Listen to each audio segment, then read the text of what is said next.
Sound system ভাইরা সবাই কেমন আছেন?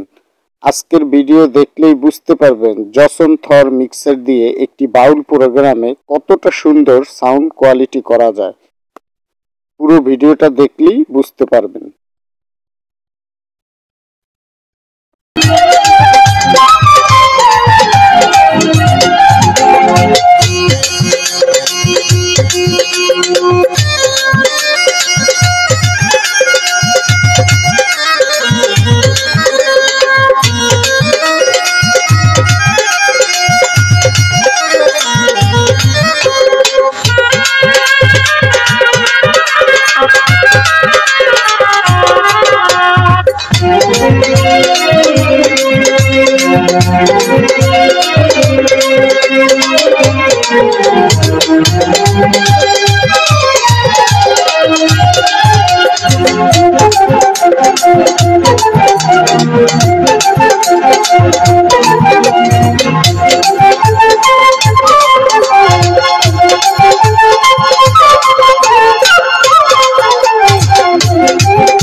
যদি আমাদের জসন মিক্সারের সাউন্ড কোয়ালিটি আপনাদের কাছে ভালো লাগে তাহলে অবশ্যই চ্যানেলটি সাবস্ক্রাইব করবেন, লাইক করবেন, শেয়ার করবেন। সবাইকে ধন্যবাদ।